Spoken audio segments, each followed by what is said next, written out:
जैसा आप जानते हैं कि ज्ञान भारतम मिशन बड़ा इम्पोर्टेंट मिशन भारत सरकार का है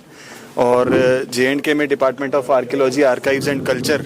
इस मिशन को इम्प्लीमेंट कर रहा है और सिदा साहब इसको कश्मीर के अंदर जो इस वर्कशॉप की आज इनिशिएशन कर रहे हैं और 3 दिन की हमारी एक वर्कशॉप है जिसके अंदर डिस्ट्रिक्ट लेवल कमिटीज़ की ट्रेनिंग की शुरुआत हो रही है। प्रोफेसर जहांगीर हमारे जो इसको क्लस्टर सेंटर जो हमारा कश्मीर का है उसको हेड करते हैं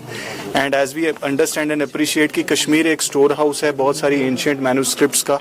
और यहाँ के हर घर में सदियों से बहुत सारी ऐसी स्क्रिप्ट्स हैं जिसको प्रिजर्व किया गया है। उसी को डॉक्यूमेंट करने का, उसी को डिजिटाइज करने का ये मिशन है और एक टाइमलाइन के अंदर हमें काम करने की ज़रूरत है।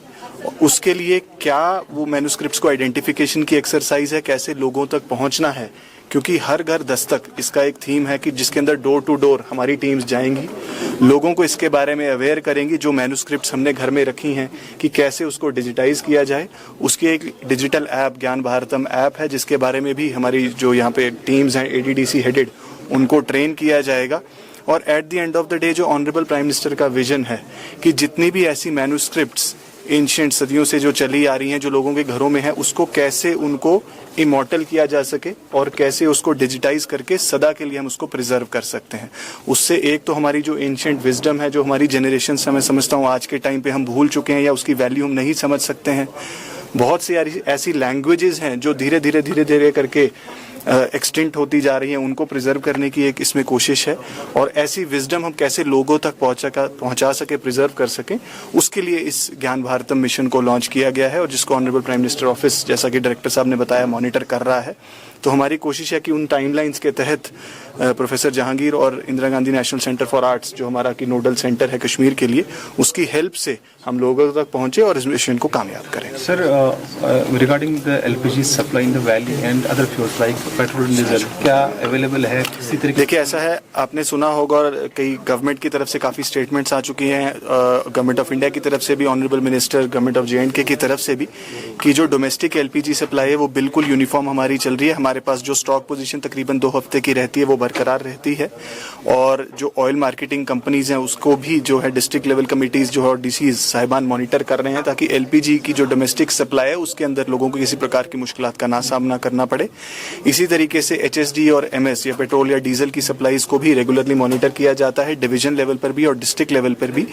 और उसके लिए हमारे डिस्ट्रिक्ट कंट्रोल रूम्स और डिविजनल कंट्रोल रूम भी कंटिन्यूसली फॉलो अप कर रहा है। अगर कोई ऐसी कंप्लेंट्स होर्डिंग, ब्लैक मार्केटिंग या ओवर प्राइसिंग की आती है तो मेरी आप लोगों के जरिए यही सभी लोगों से अपील रहेगी कि इस मुद्दे को लेकर के सिर्फ और सिर्फ गवर्नमेंट जो इंफॉर्मेशन डिसेमिनेशन है उसी पर रिलाई करें, ऑफिशियल इंफॉर्मेशन पर रिलाई करें।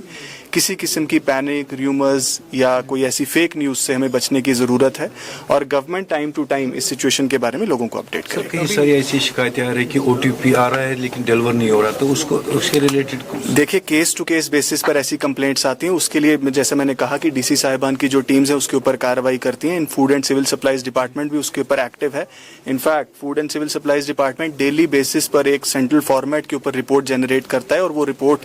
जो है गवर्नमेंट के लेवल तक जाती है और उसको मॉनिटर किया जा रहा है। उसका मकसद यही है कि आवाम को किसी प्रकार की inconvenience. Regarding the students that were stuck in the Iran, बहुत सारे पेरेंट्स ने आपको भी अप्रोच किया था, क्या सभी स्टूडेंट्स को वापस लाया गया है या अगर क्या स्टेट्स के? देखिए ऐसा है कि उसके लिए गवर्नमेंट ऑफ इंडिया की तरफ से एक हेल्पलाइन भी जारी की गई थी और गवर्नमेंट ऑफ JNK की तरफ से भी हेल्पलाइन नंबर्स दिए गए थे और जैसा मैं कह सकता हूं कि गवर्नमेंट ऑफ इंडिया की पूरी कोशिश इस मामले में चल रही है और ऑनरेबल CM साहब ने भी इस बारे में अश्योर किया था। कई सारे पेरेंट्स उनसे भी मिले थे और हमारी भी यही कोशिश है कि जो भी इंफॉर्मेशन हमारे पास गवर्नमेंट की तरफ से आती है हम तुरंत पेरेंट्स के साथ साझा करते हैं और हमारे कंट्रोल रूम से भी उनके साथ कंटिन्यूस बातचीत चलती है क्योंकि कोशिश यही है कि जल्द से जल्द सेफली सभी हमारे स्टूडेंट्स वापस पहुंचे। हमने उनके पेरेंट्स से कुछ 1-2 रिक्वेस्ट भी ऐसी की थी कि हमारे जो स्टूडेंट जितने भी हैं वो हमारी टीम्स के साथ कोऑपरेट करें और एक अच्छा कोऑर्डिनेशन का जो एनवायरनमेंट है वो बना हुआ है एंड आई एम श्योर वो जो ये सिचुएशन है इससे हम बहुत जल्द बाहर आएंगे। कितने दिन का स्टॉक है चाहे LPG की बात करेगा? देखिए जैसा मैंने कहा कि तकरीबन 2 हफ्ते का स्टॉक रहता है बट एक बड़ी डायनेमिक पोजीशन है जो चेंज होती रहती है तो मिनिमम 10 डेज से लेकर के 15 डेज ये रफली एक ऐसी पोजीशन बनी रहती है और मैं लास्ट 2 दिन पुरानी मैं बात करूं तकरीबन 14 डेज का हमारे पास स्टॉक सभी मटेरियल्स का था and on a continuous basis इसकी मॉनिटरिंग चल रही है।